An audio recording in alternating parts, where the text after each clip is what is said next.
I'd rather be the US than China. China's in even worse shape for different reasons. It's not so much interest rate policy, although they're subject to global interest rate policy and exchange rates coming from the Fed. But you can see it in real estate. It's a full-scale collapse. They're propping it up, but the buyers aren't interested. In other words, the Chinese government is telling the banks to lend money to real estate developers who can't finish housing. Well, that sounds good. It's like, okay, here's some money, finish the housing. But the buyers are not flocking in. The buyers have been burned.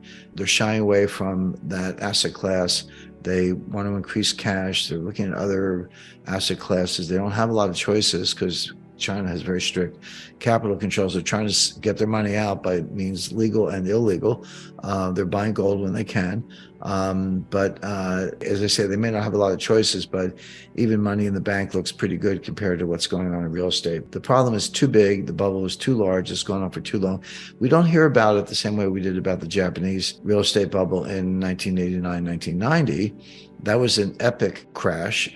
Japan is still not recovered. I remember in the 90s, early 2000s, they talked about the lost decade. Well, try 3 lost decades. That's going into a 4th. That's Japan. You know, 8 or I've lost count. Actually, 8 or 9 recessions since 1989. But it's really just one long depression. That's the way to understand the Japanese economy. China's going into something like that. We don't hear much about it because they're not transparent. They lie about their numbers. You need to look at private sources and use other analytic tools to understand what's going on there. But they've got drops in consumption, industrial output, real estate's collapsing. Their price indices are collapsing. All this fear of inflation. It's been around. It's real, but it's now turning around very quickly. And you can see that in China. China's going through something that the world has never seen. They're going to lose 600 million people in the next 50 to 70 years. This is a demographic implosion. This is worse than the Black Death. Of course, the Black Death killed somewhere between a third and half the population of Europe in the 14th century. It was a good time for labor, by the way. The labor was so scarce that returns to labor went up versus returns to capital because there weren't enough workers. But that's the only thing that can come close. Even the Spanish flu of 1919 killed about, no one's certain of the number, but between 100 million and maybe over 200 million people. The 30 Years' War was certainly, in the early 17th century, was certainly highly destructive. But what's going on in China now is worse than any of those things. It has to do with simple demographic math. The key number is 2.1. 2 people have to produce 2.1 children. Man and woman, or you can say per woman if you want, have to produce 2.1 children to keep the population constant. Why not 2? Why not 2 producing 2? The answer is infant mortality, and those who don't make it to adulthood and can continue the repopulation of the planet, if you will. But they're not even close to that. They're well below 2. And by the way, so is the rest of the world. So is Australia and the US and Western Europe and a lot of other places. This is a global phenomenon, but it's particularly acute in China. It may be the case that China's replacement rate is, or birth rate is actually 1. It has to be 2.1 to maintain. It could be 1 or lower. This is a demographic implosion unlike anything anyone's ever seen. It also has a dynamic. You can't reverse it very quickly. It feeds on itself, as I was talking about inflation earlier. So this is going to continue for 50 to 75 years. They're going to lose 600 million people. There are a lot of definitions of GDP, 4 or 5 part definition. They're more complex calculations, but there's one really simple definition. It only has 2 factors: population and productivity. How many people are working and how productive are they? That's nominal GDP. That's one definition of gross GDP, or nominal GDP.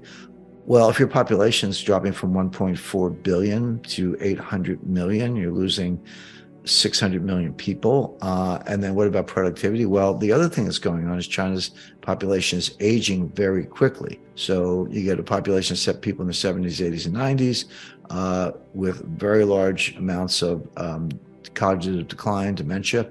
Obviously, there's no productivity there, but it's worse than that, because then you look at the shrinking population between the ages of 25 and 54. It's called that prime working age. More and more of those people are going to have to be involved in elder care. They're going to have to be basically caretakers or caregivers for the older population I described. A very worthy job, but not one that lends itself to productivity gains. Bathing hasn't changed in about 5,000 years. Robots don't do baths. The only real innovation in bathing in between 1870 and 1940, we did see the rise of indoor plumbing and hot water. That's good.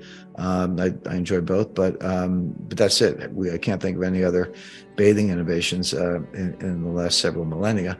So if you have a shrinking working age population, a rising older population, high degree of cognitive decline, and a big slice of the working age population having to provide elder care or be caregivers for the older population, tell me where your industrial output's coming from. Tell me where your productivity is coming from. And sorry if I mentioned this already, but 50% of the water in China is poisoned because of, just their industrial practices. If you're a gold miner in Australia, I've invested in gold mines around the world. I know that places like Canada, the US, and Australia, if you use cyanide to leach the gold, and that's a very common technique, you have to account for every microgram. Whatever you put in, you got to take out, weigh it, dispose of it properly. In China, they just dump it into the rivers, and so the rivers are poisoned.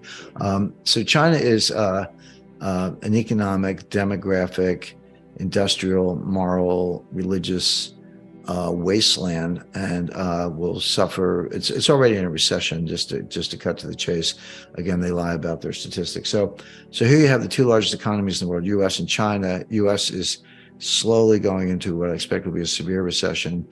China is in a century-long decline, unlike one that the world has ever seen. That could eventually lead to social unrest and regime change, but let's not count on that in the short run. Just expect China to shrink and become more autarkic, decoupled from the Western world, and certainly not be a source of growth. Taiwan Semiconductor Manufacturing Company, the largest and most sophisticated semiconductor manufacturing in the world. Semiconductors are in everything. It's not just computers. There are 1,400 semiconductors in an automobile. There's a semiconductor or more in your dishwasher, your refrigerator, your washing machine. They're everywhere. Internet of Things. We all understand that. So TSMC, based in Taiwan. The United States has a military doctrine called the broken nest theory. And what it says is that if China, it comes from a Chinese proverb, ironically, and it says, if the nest is broken, how can the eggs survive? And what it means is that if China invades Taiwan, and I'm not forecasting an invasion, could happen though, we or the Taiwanese will very quickly destroy all the semiconductor manufacturers in Taiwan. We'll just blow them up. And China won't get anything. They'll have the broken nest. Taiwan Semiconductor knows this. They talk to the U.S. intelligence and military community all the time. They've just announced two separate $10 billion plus investments in Arizona for semiconductor fabrication plants, so-called fabs. Intel did the same thing, $10 billion plus, 3 to 5 year horizon fab they're building in Oregon. It's Oregon or Washington, but in the northwestern United States. Why are Intel and TSMC putting over $30 billion into two fabs in the United States? Can't you get cheaper labor in China? Yeah, these things are not going into Taiwan. They're not going into China. It's an example of the decoupling of the College of Nations I'm talking about. They're building them in the United States. A little more expensive, yes, but more robust. Shorten the supply chain, shorten the transportation lanes, put it into a rule of law society, do everything you can, everything you need to do to make it safe. And that's what's going on. And Australia will be a big part of that. It'll have very important, already does, but it'll have more important relations and transportation channels to the United States, not so much with China for the reasons I mentioned.